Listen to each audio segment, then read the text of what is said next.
rekan orang tua wali santri RTTH di acara SOS ini banyak yang tidak hadir. Bahkan RTTH sudah mengundang jauh-jauh pemateri dari luar. Gak apa-apa ya kalau ada anak nangis, gak apa-apa, tapi ibu-ibu tetap fokus ke sini ya Bu ya. Bisa kan Bu ya? Gak usah anaknya nangis, biar ibunya yang bereskan nanti ya.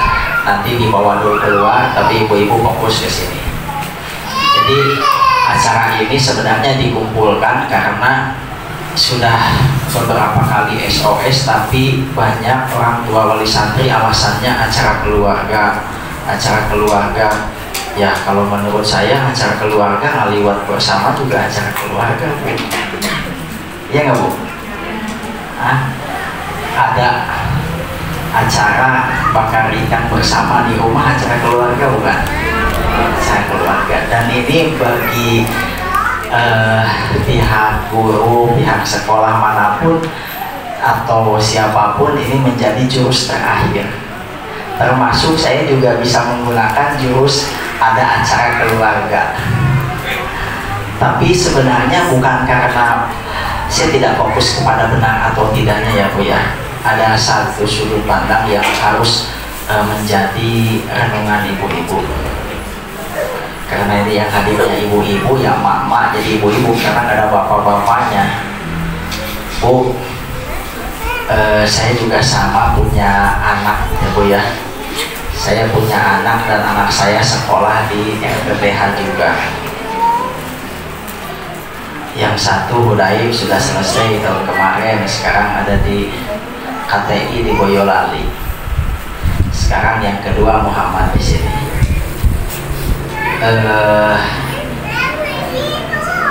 Jadi kalau saya pribadi ya, saya nggak tahu ibu-ibu sama atau tidak cara pandang, cara pola pikirnya. Kalau saya itu sangat ingin anak saya itu soleh.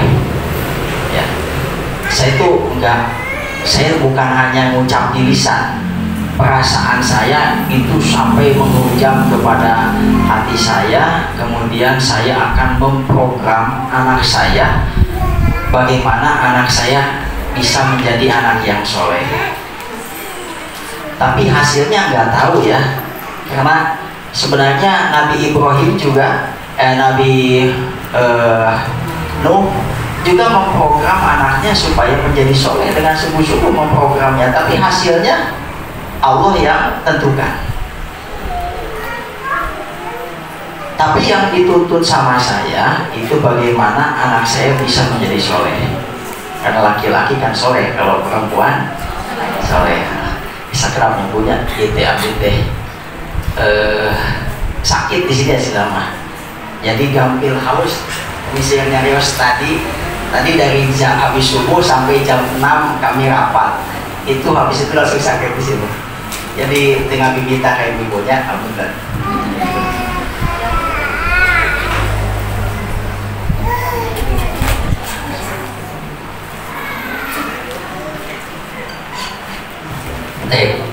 Nah saya tuh pingin anak saya soleh. Gimana caranya soleh? Ya pasti diarahkan ke lembaga pendidikan yang menjadikan anak saya jadi soleh.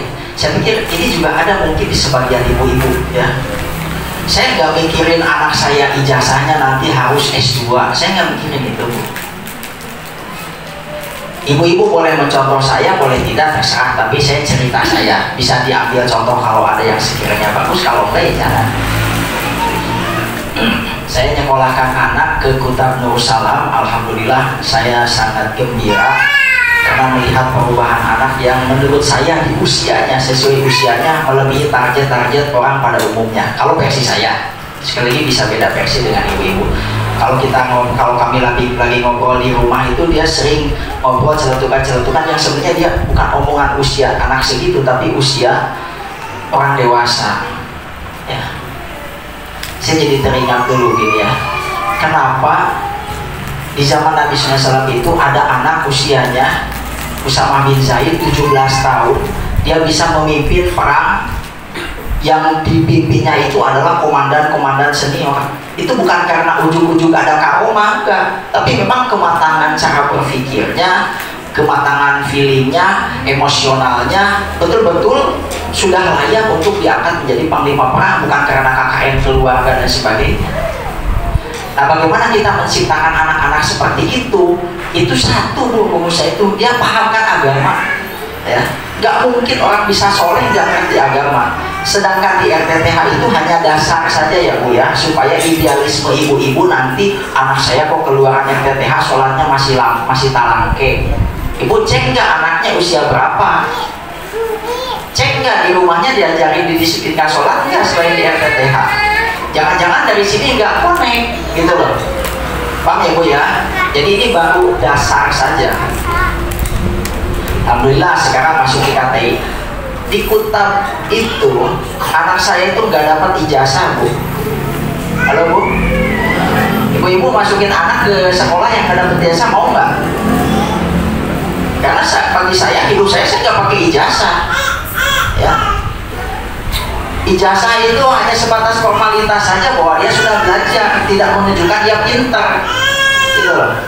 Dia tidak menunjukkan dia bisa menguasai pelajaran yang sudah dipelajarinya di sekolah, cuman kertas doang. Nanti yang dibuktikan untuk hidup itu adalah skill dia, hasil belajar kesungguhan dia. Mesti ijazahnya disosokin, oke kan? Bisa jadi pinter. Kalau misalkan ijazahnya 9, 8, 10, tapi dia bodoh, ya tetap dia pasti hidupnya juga jadi sampah. Maka bagi saya prinsip saya nggak perlu ijazah.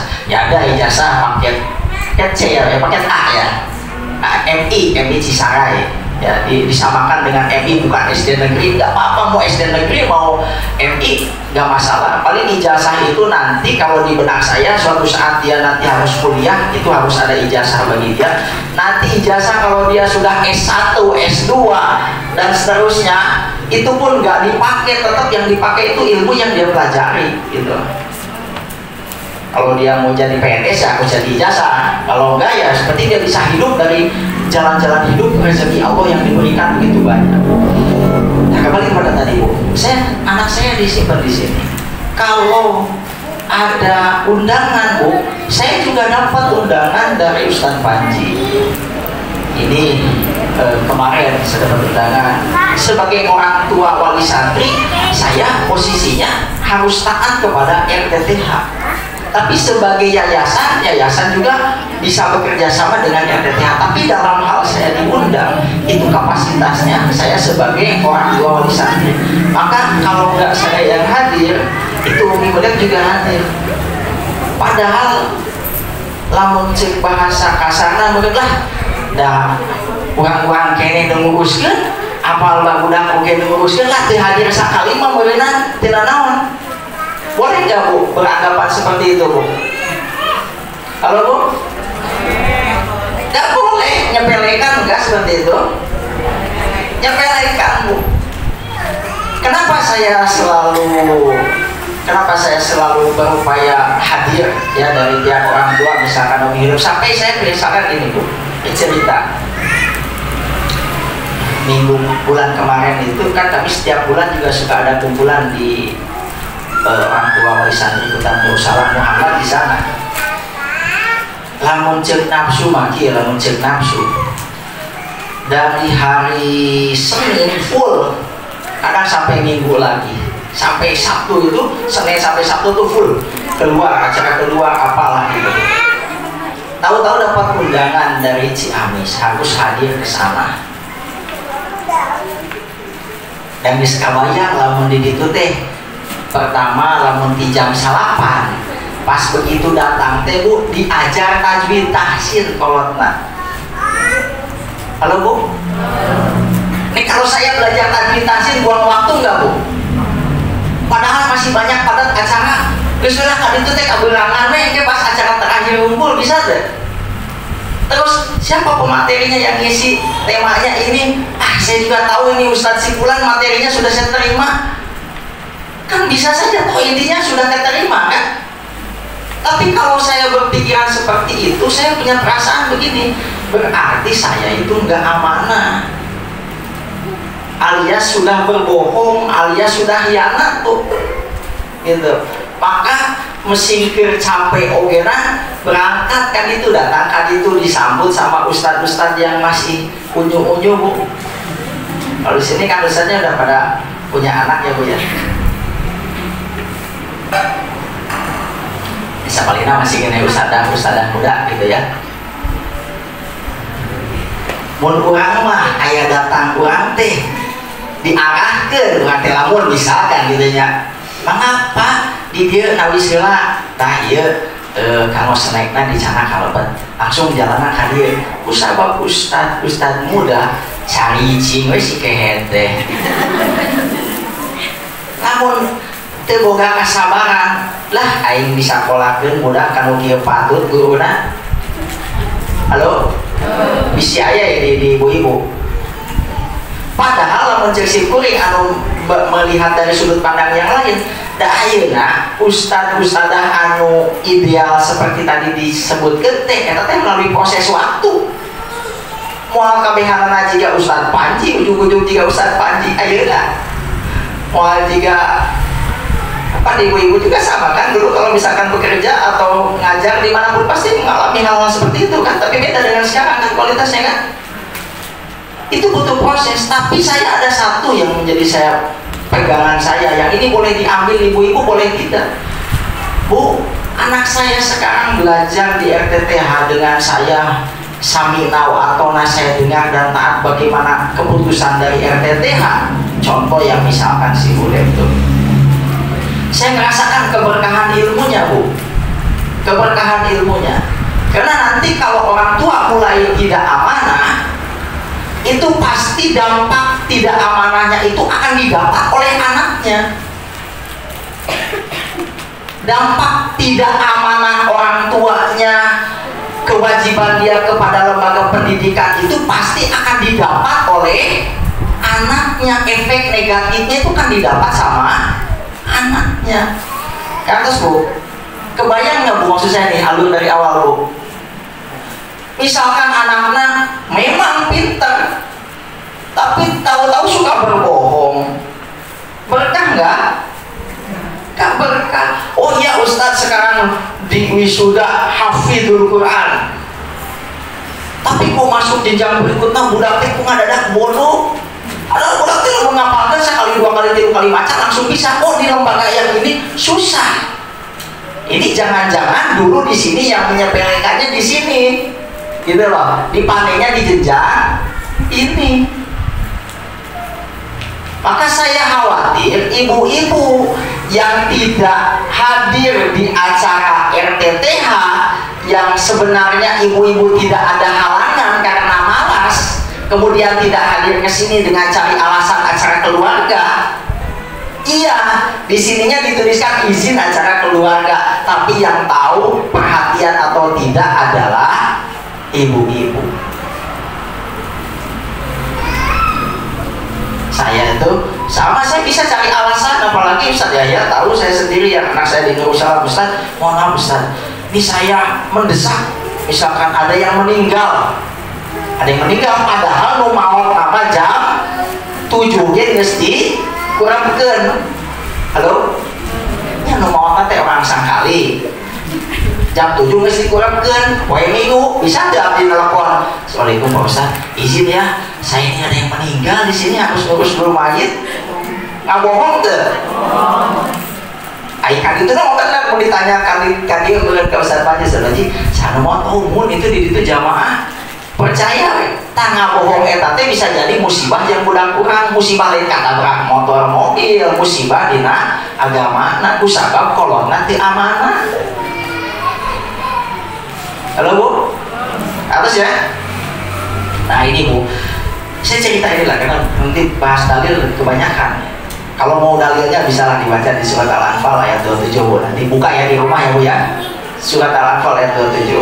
Ya ayyuhalladzina amanu la takhunu-Allaha wa rasulahu wa takhunu amanatikum wa antum ta'lamun. Ya, wahai orang yang beriman, janganlah kalian berkhianat kepada Allah, berkhianat kepada Rasul, dan berkhianat kepada amanah-amanah yang yang telah diberikan kepada kalian sedangkan kalian sudah mengetahui.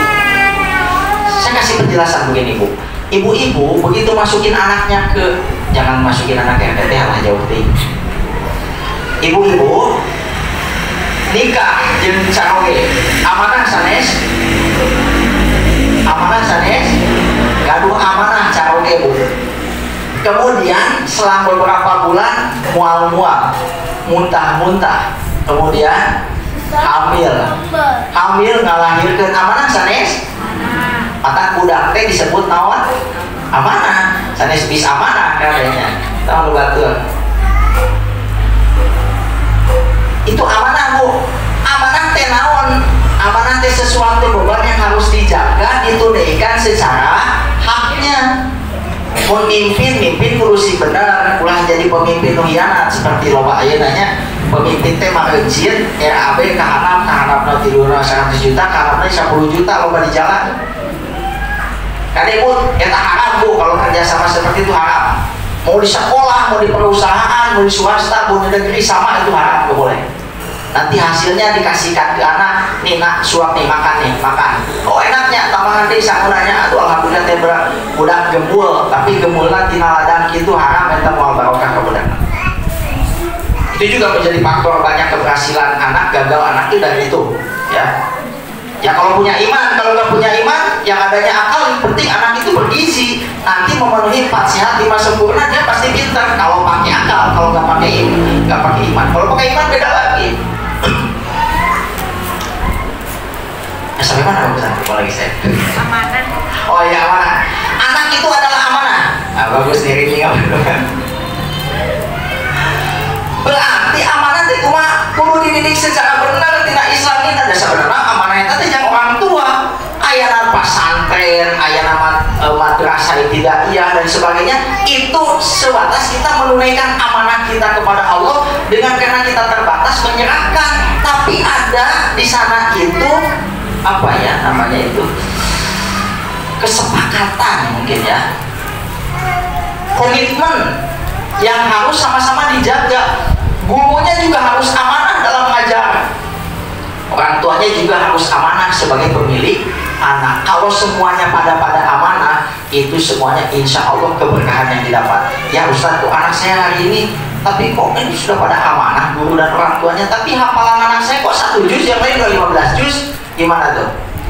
Apa ciri barokah itu ditakar dengan 1 juz Bu? Dengan 15 juz. Jadi kalau yang 15 juz itu berkah, kalau yang 1 juz nggak berkah, begitu nggak? Ya bagus. Enggak, itu nggak ditakar seperti itu. Nanti berkah itu misalkan anaknya jadi anak soleh dan tidaknya kan ditentukan bukan karena banyaknya hafalan. Benar nggak? Nanti berbakti kepada orang tua, nanti kalau orang tuanya butuh bakti dari anaknya, itu kan itu keberkahan itu di sana. Gitu loh Bu. Nah Bu, contoh ya, bisa jadi hianat ini dari guru-guru ya. Kasih contoh misalkan gurunya ini karena malas. Salam kalau ngajar anak-anak suka malas nggak Salam? Hah? Nggak, saya tanya jujur, suka ada malasnya nggak? Kadang aja. Kadang aja ya. Tapi sok ditutupkan tak?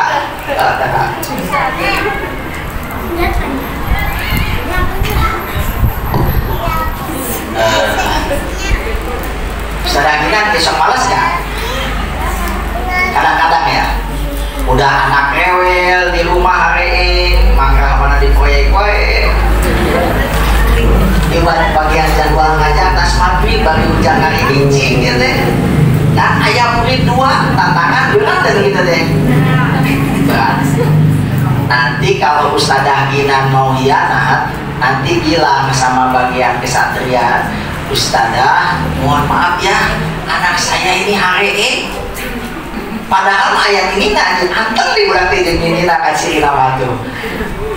Beda lah ke bisa ditinggalkan bisanya.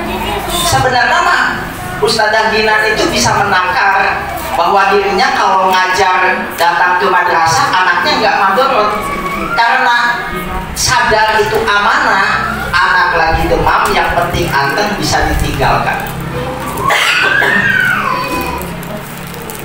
Aina orang tuanya tadi misalkan ke rumah capek, tas mingguan. Ibu, cung nutos mingguan bu. Cung yang tadi mingguan satu. Gimana lagi? Cuma satu ya, dua. Ngelis dua. Mingguan di Darussalam. Bu, kalau mau cari alasan dengan mingguan bisa nggak bu? Kalau mau cari alasan, oh bisa nggak? Bisa. Ke Madinah nakinan undangan nanti jam salapan, kami dibaca mana? Salapan 30 ya. Jam salapan 30 itu saya baca jam 9 ya, 9.30 ya. Jam salapan 30 kesempatan. Mungkin nanti, namun misalkan undangan jam salapan, kan jadilah acara jam 10 di kawitan, nanti orang biasa ngaret, nanti amanah tuh. Jadi intinya bu, yang tahu tentang amanah dibebankan kepada kita itu berkaitan dengan antara lembaga pendidikan dan orang tua, itu yang tahu itu kedua belah pihak. Yang mengkhianati siapa di tengah-tengahnya, yang mengkhianati yang tahu ya dirinya sendiri. Soalnya kayaknya cek Nabi SAW getis takti kolbak minta fatwa karena hati aja. Lamun lu bener mah albiru ma ijma'an nas ilaihil kolbu, ijma'anna ilaihil kolbu wa ijma'an nas ilaihil nafsu. Nu mata tenang nu bener mata tenang karena hati karena jiwa. Tapi lamun wal ifmu maha kafi nafsika wa tarudada fi sadri wa in afdalkan nas. Tapi nu namanya dosa itu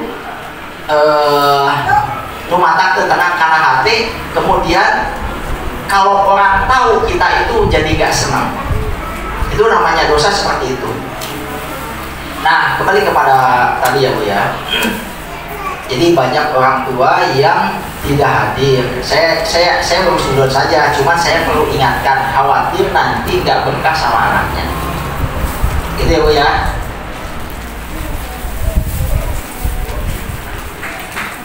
Kalau nanti padahal bisa sebenarnya hadir tapi nggak hadir, efeknya itu ibu-ibu gini lah, yang logis saja.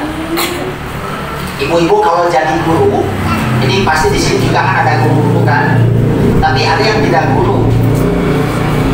Misalkan murid nanti hadirna sakadae, kolotan diundang hese haladir. Kira-kira ibu-ibu lamun jadi guru ngajarkan budakna pol moal. Ayo yang jadi guru jangan ngobrol. Lu tuh jadi guru ya. Kira-kira ngajarna rek pol moal. Pasti mau. Tapi harus bisa masuk logika bu. Jangan-jangan Ustadz Panji juga misalkan jadi lemah semangat nanti gara-gara naon? Ya respon dari orang tuanya juga kurang respon. Kalau orang tuanya sudah respon dan betul dan amanah, Ustadz Panjinya koloyo-loyo, berarti Ustadz Panji yang hianatnya. Tapi sebagai yang menerima berkah, kira-kira anak ibu-ibu tetap berkah nggak? Tetap berkah kalau yang hianatnya gurunya. Karena yang mendapatkan sisi kemanfaatan itu adalah orang tua. Halo bu? Saya kasih kisah nih bu.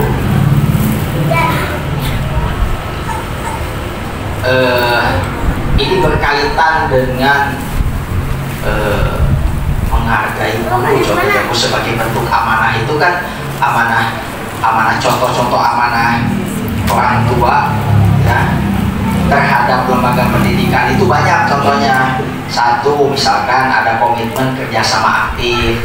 Misal gini bu, orang tua itu mewajibkan kepada guru itu, RTTH itu mewajibkan kepada ibu-ibu untuk mengecek sholat 5 waktu anaknya. Ini kan sebuah komitmen kerjasama kerjasama dua belah pihak kan. Kira-kira bu kalau periksa anak sholat 5 waktu itu kewajiban siapa bu? Orang tua. Tapi ada bu yang saya rasakan juga kadang jadi beban. Anak saya dikasih kertas yaumiyah bu, sederet tugas-tugas subuh berjamaah, nanti habis subuh sama orang tuanya harus didengerin tilawah murojaah juz sekian sampai juz sekian. Padahal orang tel bagawean tapi tetap kudu ngadengkeun budak ieu bu. Isuk-isuk eta teh subuh, wis salat subuh. Mungkin nanti naon deui anak harus sedekah, anak harus membantu orang tua. Nah, lamun membantu orang tua setuju ya. Ngarian ke. Tapi lamun anak kudu dinyarikeun jam 3, aduh. Pasti udah ada. Kolot oge rek salat tahajud gila telat. Dan kusabab dia amanah, Bu. Mau tidak mau meskipun berat ditunaikan. Maka salah satu bentuk amanah itu bekerja sama aktif dengan lembaga pendidikan. Kemudian tadi ya sudah menghadiri undangan lembaga pendidikan, kemudian melaksanakan tugas keluarga dari lembaga sudah. Nah, yang keempat di terakhir ya, menghormati guru, Bu. Apa, Bu? Menghormati guru. Ya. Ada satu, saya masih ingat satu perkataan seorang yang boleh dibilang alim lah. Beliau itu pengikutnya kalau di Indonesia banyak, pesantrennya juga besar. Dia cerita begini, saya itu punya anaknya, kalau usianya sudah sepuh, ini sudah di atas 70-an.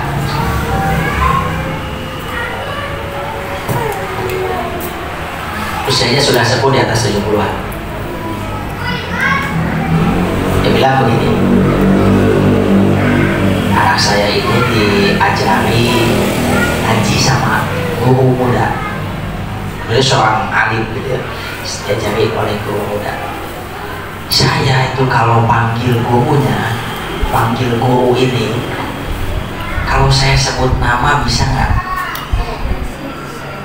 Bisa kan? Salam, saya bilang salam dari dulu dari SD sama saya. Salamnya, ini saya itu jadi ketegur sama perguruan beliau. Saya tuh nggak boleh ngomong salam, nggak boleh. Karena Ustadzah Salam ini gurunya anak saya. Kalau saya panggil Ustadzah Salam, pantas deh, pantas kan ya? Tapi lamun saya salam, pantas deh. Lamun kolot kabudak pantas deh, pantas. Ya, misalkan gini lah, Ustadzah Erna. Kadang Ustadz suka manggil nama karena dan dileletik di urusnya. Itu ke SD mula kan. Erna kade, tuh, Muhammad tuh, dikulik nama lo. Semua tidak layak ya, misalkan tuh Muhammad tuh udah cadir cirikna panggil misalkan sirik budak dengan anak budak kan bisa saja pantas boleh lamun ti keluarga budak mah. Apa saya kelihatan tua nggak, Bu? Kelihatan muda ya, jadi itu pantas nyebutnya padahal saya dari atas 40 tahun. Tapi sebagai penghormatan saya kepada guru saya, itu jangan sebut nama. Ustadzah Erna kadir gitu, temen gitu kaget tuh nak. Telepon Erna nuju kan dia nuju Meki kadir lah sekedar pantas tuh begitu, Bu. Hah? Jalan nanti kalau kamu kan pantas, tapi lamun sisi menghormati guru itu nggak pantas ya. Untung Pak udah mengis apa ada goreng simkuring tah dimuliain nama jadi nyebutnya Ustadzah Erna.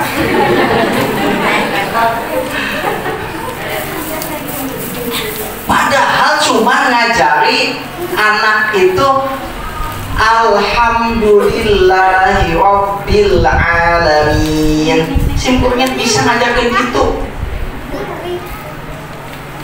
Tapi sebagai bukti hormat saya kepada guru, meskipun itu adalah anak kecil bagi saya, nggak boleh saya panggil karena menyepelekan panggilan itu. Halo, Bu.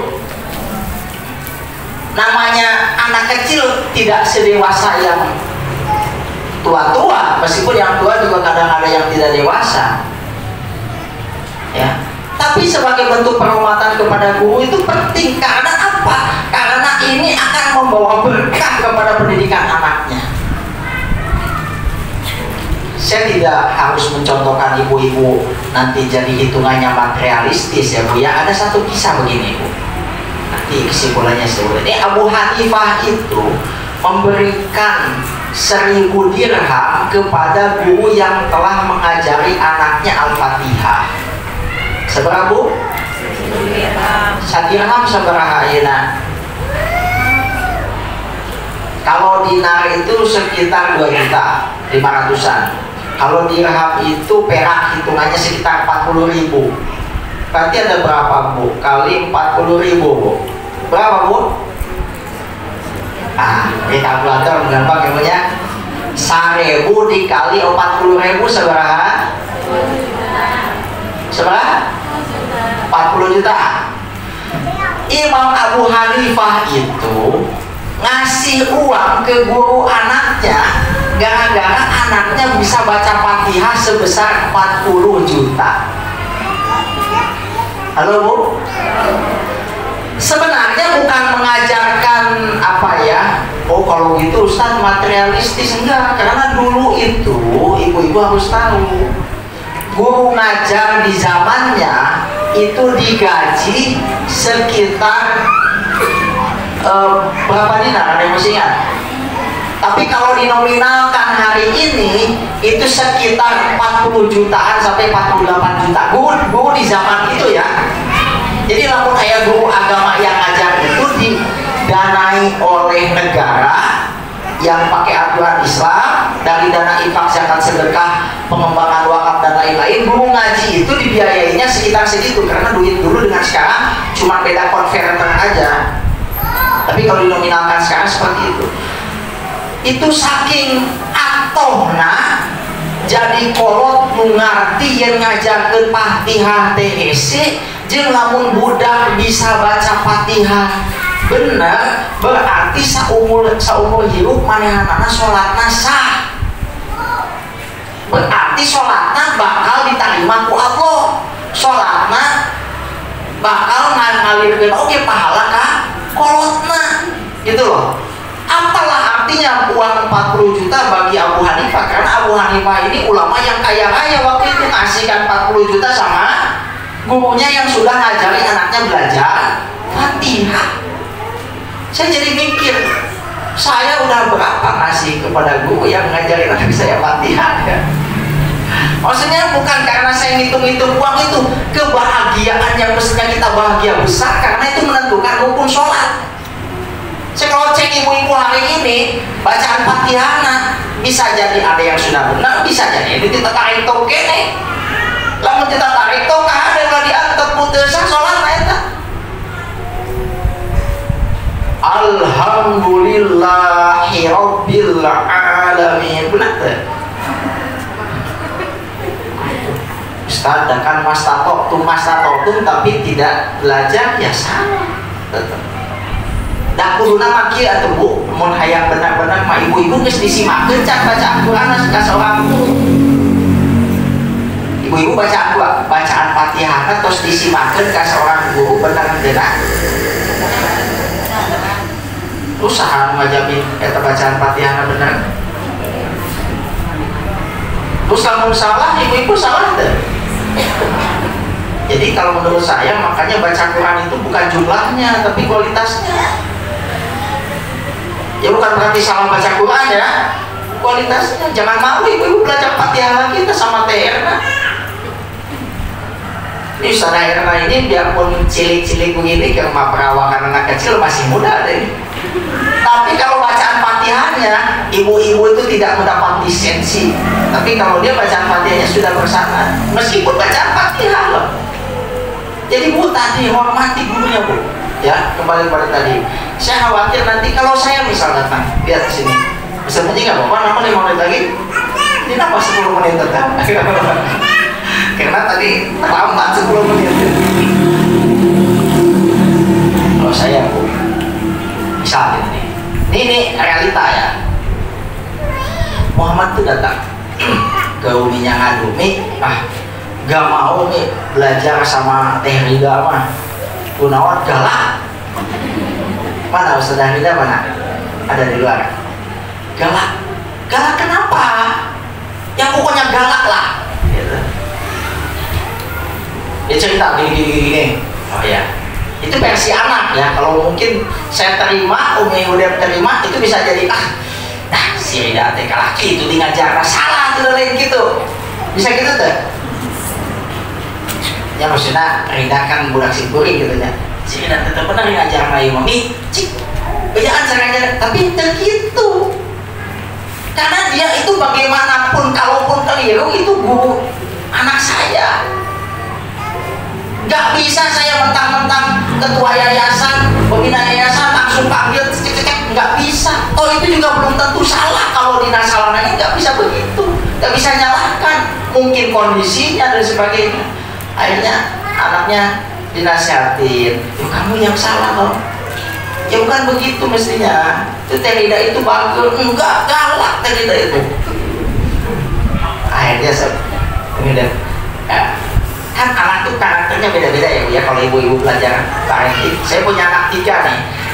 Kalau Mudaib sama Muhammad sama Usama beda bu. Pendekatan supaya mencapai satu target, misalkan mana yang anak kudu sholat, caranya beda-beda.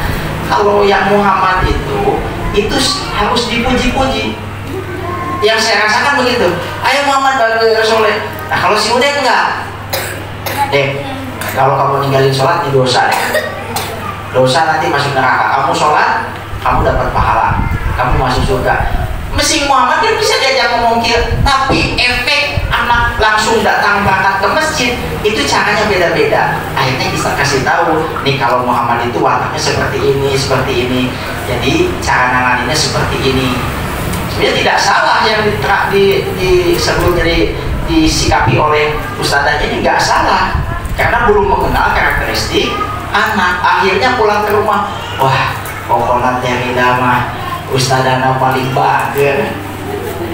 Kamu berawal dari apa? Berawal ada hormat kepada guru anak. Halo Bu. Nah maka salah satu kewajiban amanah yang harus ditunaikan tadi adalah bagaimana kita menghormati guru. Kalau guru kita punya salah, itu sabar dengan kesalahannya. Kan di dalam adat thalibul ilmi, misalkan ibu-ibu berguru kepada seseorang, kalau lihat gurunya itu salah, ibu-ibu harus sabar. Bukan berarti meninggalkan amar ma'ruf nahi munkar ya. Jadi guru bukan. Tapi beda, sabar itu akan menghasilkan tindakan yang benar. Tapi kalau nggak sabar itu pasti menghasilkan tindakan yang salah. Sama dengan menghormati dan tidak menghormati, efek berikutnya itu berbeda. Nah maka dari itu RTTH adalah lembaga yang banyak kekurangannya Bu. Ya, banyak kekurangannya. Bukan kami tidak paham, ngerti kekurangan itu. Cuman kadang kita mau ubah juga nggak bisa banyak berubah karena kemampuannya segini. Gitu. Bisa contoh ya, guru TK. Guru TK ini yang mahirnya cuma satu, Teh Yuli saja. Coba saya masuk, lihat guru TK. Ngajar TK gitu kan. So kalau nggak sabar-sabar, nanti gurunya juga nggak terupgrade. Kemudian yang ada kukuluntus akhirnya juga nggak berkah sama anaknya. Tapi kalau disabar-sabar, efeknya itu nanti juga bisa didapat kesolehannya. Mungkin nanti didapat. Makanya kemarin saya sudah diskusikan lagi, kayaknya sekarang guru TK ini nggak ada nanti lah di RTTH itu. Ya. Sebenarnya sebelumnya juga saya sudah mengajukan untuk kelas TK tidak adakan. Biar TK-nya di tempat lain aja. Jadi karena keterbatasan SDM, kan satu guru TK idealnya berapa murid? Hah? Berapa nih? 4 ya, 4 sampai 5. Nah, muridnya banyak coba Bu. Bukan dari PGTK kan repot. Gitu Bu. Tapi kalau kita sabar, misalkan saya masukin anak, bagaimana kesuksesan budak malin gara-gara TK, nah iya TK makanan dasar. Karena penting awalin arantan daripada 5 beneran cering wae, gitu Bu. Halo? Di TK mah bisa kene Al-Fatihah. Benar tuh Bu, di 5 bisa Fatihah mah ibu-ibu. Ayo bisa ya nanti kan gitu. Tapi manfaatnya tetap lebih baik. Jadi RTTH ini lembaga yang banyak kekurangannya, banyak kelemahannya, tapi mudah-mudahan dengan tadi sudah disampaikan itu bisa menambah berkah anak-anak kita ya Bu ya. Dan insya Allah Ustadz Panji juga terus perasaan mengupgrade terus guru-gurunya, mudah-mudahan semakin berkualitas seperti itu ya. Saya itu pengen Bu, mau biasa didongengkeun, apunten mina sadaya kapunten, karena mudah-mudahan putra putri orang sadaya biasa kenging ilmu manfaat di mana mana berada, tapi khusus di RTTH biasa mencapai target-target sesuai harapan. Ibu-ibu nagen bapak-bapak sadayana sehat walafiat, tinggal di rezeki urusan sadayana, ustad-ustadana wagen sami sehat sadayana, tidak rezekina sehingga orang biasa kesenangan ngabimbing putra putri orang sadaya. Subhanallah yang tiga asyhadu alla ilaha illa anta astaghfiruka wa atubu ilaik. Hapunten abdi moal tiasa nyarangan di dieu. Langsung mau istirahat. Itu saja ya.